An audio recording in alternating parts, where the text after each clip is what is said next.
I would like to share with you a brief conversation about politics that I didn't want to have. But the man in the Arizona bar sitting a couple of stools down from me was persistent, so I reluctantly engaged.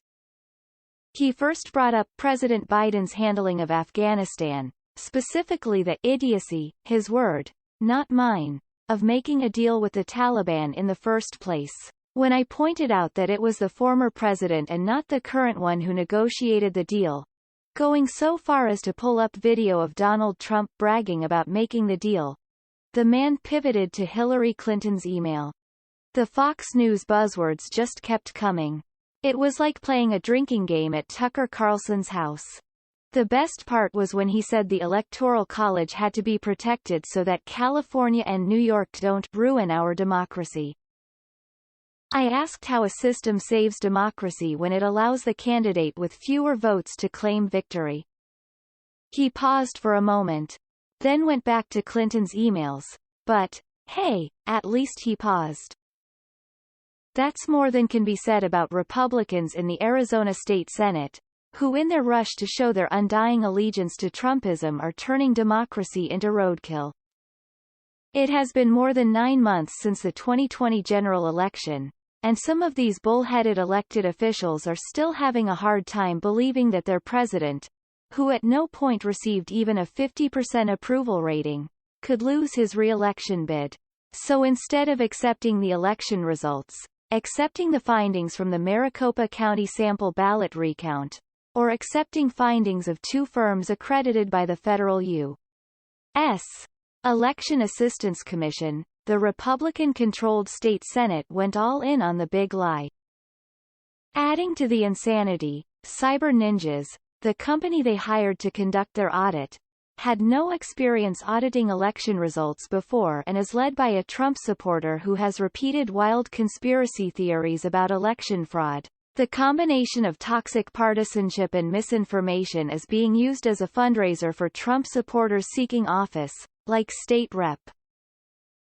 Mark Fincham, who earlier this month announced he is running for Arizona Secretary of State. We've already shown evidence of fraud. Now it's time for them to prove it wasn't, he tweeted, with a picture of a MAGA red t-shirt that read #ProveIt. One Scottsdale resident told the Wall Street Journal that she believes the Cyber Ninja audit will prove Trump won Arizona and that, there will be a soft coup and we will have President Trump reinstalled. A soft coup. I would hate to see her sitting a couple of bar stools down from me. The results of this problematic audit?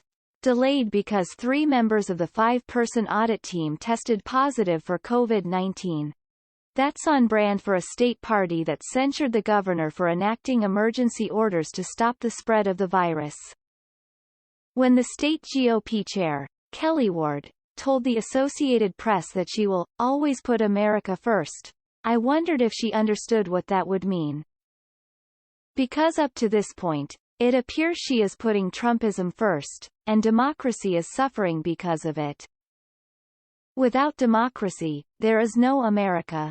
At least not the version we used to justify invading Iraq to end the dictatorial rule of Saddam Hussein in 2003.